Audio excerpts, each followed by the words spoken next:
Chirag Paswan NDA से हटकर लड़ेंगे चुनाव। सभी जिलों में अपने उम्मीदवार खड़े करने की कर दी घोषणा। दोस्तों नमस्कार, मैं हूं आपका दोस्त एसके चौधरी। चिराग पासवान एनडीए के लिए सिर दर्द बन गए हैं। भला चिराग पासवान आखिर एनडीए के लिए सिर दर्द बने भी तो क्यों नहीं बने, क्योंकि चिराग पासवान 100% स्ट्राइक रेट के साथ बीते लोकसभा चुनाव को जीते हैं और 5-5 सांसदों के साथ केंद्र सरकार में उनकी अहम भूमिका है। परंतु 100% स्ट्राइक रेट वालों के साथ उसी तरह का रवैया अपनाया जाता है जिस तरह का रवैया जीतनराम मांझी के साथ अपनाया जाता, उपेंद्र कुशवाहा के साथ अपनाया जाता है। दोस्तों चिराग पासवान की मंशा लगातार रही कि एनडीए के शीर्ष नेताओं की ओर से कम यह दिलासा दिला दिया जाता कि आखिर आरएलजेपी को कितनी सीटें एनडीए की ओर से दी जा रही। परंतु चिराग पासवान के लिए जदयू के कोई शीर्ष लीडर हो या फिर बीजेपी के कोई शीर्ष लीडर हो, उनके लिए किसी के ओर से भी दिलासा दिलाने की कोशिश नहीं की गई, जिसका परिणाम आया कि बीते कल ही ऐलान कर दिया गया है प्रदेश संसदीय बोर्ड समिति की बैठक में कि चिराग पासवान की पार्टी आरएलजेपी बिहार के हर एक जिले से एक एक उम्मीदवार जरूर खड़ा करेगी। दोस्तों इसको लेकर आखिर एनडीए में घमासान तो जरूर मच गया है, लेकिन आखिर चिराग पासवान की भी मजबूरी है कि बढ़ता हुआ जनाधार निश्चित रूप से इस बार और भी रंग बिखेरने का अवसर दिया है। आइए दोस्तों आज के इस वीडियो में हम विस्तार पूर्वक चर्चा करते हैं।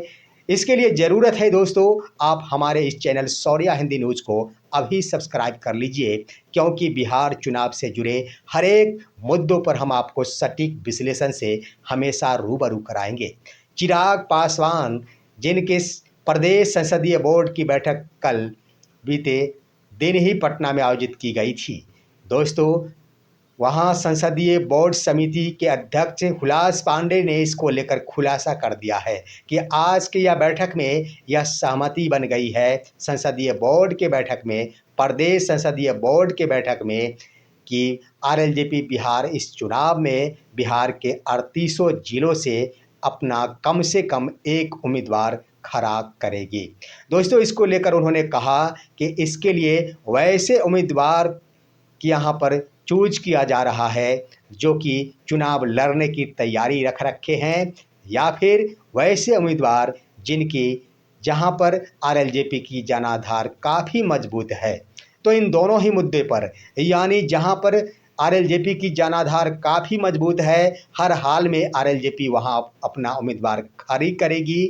दूसरी तरफ जो आरएलजेपी के नेता चुनाव लड़ने की पूरी तैयारी कर रखे हैं, उन्हें भी चुनावी मैदान में उतारेगी।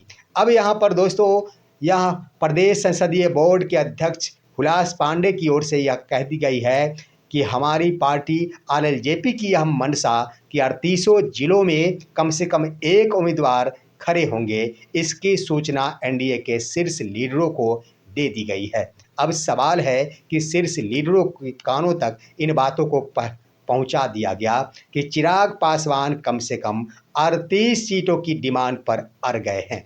यानी चिराग पासवान हर हाल में पूरे बिहार में चुनाव लड़ना चाहते हैं। इसका अर्थ ये हुआ कि 38 सीट तो उन्हें चाहिए ही चाहिए, उसके बाद बिहार के 3800 जिलों में सीट चाहिए।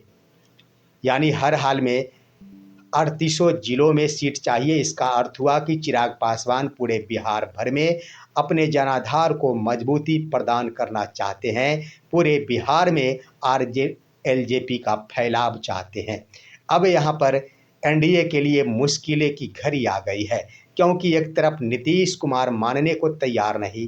नीतीश कुमार हर हाल में बीजेपी से एक सीट ज़्यादा पर लड़ने पर अड़े हुए हैं, तो उधर बीजेपी के लिए आखिर मुश्किल इस रूप में हो गया है कि आखिर वहाँ पर जहाँ डिमांड की जा रही है जीतनराम मांझी की ओर से 20 सीटों की, कम से कम 15 सीटों की, वहीं पर आखिर 38 सीटों के डिमांड को कैसे पूरा किया जा सकेगा, इसको लेकर अब तो सवाल खड़ा हो गया है। दोस्तों यह तो स्पष्ट हो चुका है कि जब चिराग पासवान ने रणनीति बना डाली है कि हम हर एक जिले के कम से कम एक सीट पर चुनाव लड़ेंगे तो यह तो निश्चित हो चुका है कि एनडीए की ओर से उन्हें कदापि 38 सीटें नहीं मिलेगी।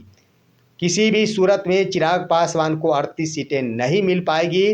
तो इससे स्पष्ट हो चुका है कि चिराग पासवान हर हाल में एनडीए से हटकर ही चुनाव लड़ेंगे। यानी जो उम्मीदवार चुनाव लड़ने को आतुर है उन्हें चुनावी मैदान में जरूर कूदाएंगे।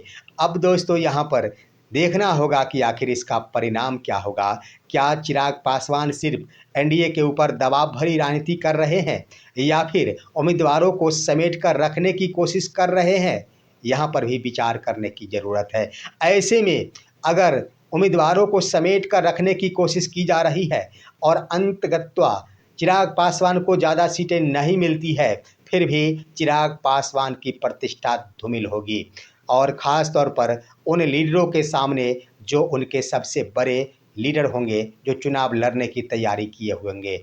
उसके बाद आइए दोस्तों, दूसरी तरफ अगर चिराग पासवान यहाँ पर एनडीए से हटकर चुनाव लड़ते हैं तो भी चिराग पासवान की प्रतिष्ठा धूमिल होगी एनडीए के शीर्ष लीडरों के सामने। ऐसे में चिराग पासवान करेंगे तो क्या करेंगे। यहाँ पर चिराग पासवान के लिए खोने को कुछ नहीं है दोस्तों।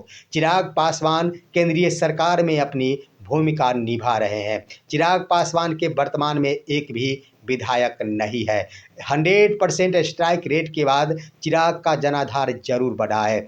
ऐसे में यह वक्त है चिराग पासवान के लिए कि वो अगर अकेले भी चुनावी मैदान में कूद जाते हैं तो कम से कम उतनी सीटें जरूर प्राप्त कर लेंगे जितनी सीटें एनडीए से मिलने के बाद पर उनकी जीत हो सकेगी।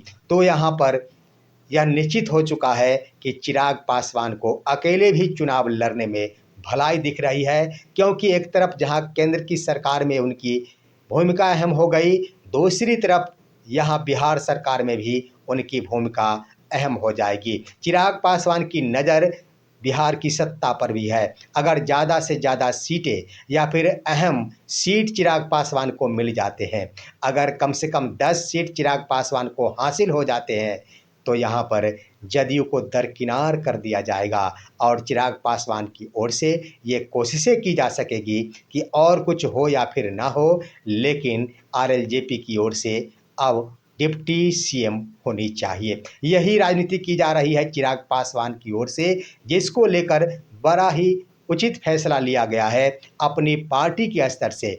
परंतु एनडीए के स्तर से सोचा जाए तो चिराग पासवान के द्वारा लिया गया फैसला उचित नहीं एनडीए शीर्ष लीडरों के सोच के अनुसार, लेकिन चिराग पासवान की पार्टी की सोच के अनुसार यह निर्णय कि 38 जिलों में उनके उम्मीदवार खड़े होंगे या उनके पार्टी के विस्तार के लिए बहुत सुनहरा मौका होगा। दोस्तों, आपका क्या कहना है चिराग पासवान के इस निर्णय पर? अपना निर्णय कमेंट के माध्यम से दीजिए। साथ ही साथ हमारे इस वीडियो को लाइक कीजिए, अन्य दोस्तों के पास शेयर कीजिए और अब दीजिए अपने दोस्त को इजाज़त। हम फिर मिलेंगे आपसे अगले वीडियो में। तब तक के लिए नमस्कार।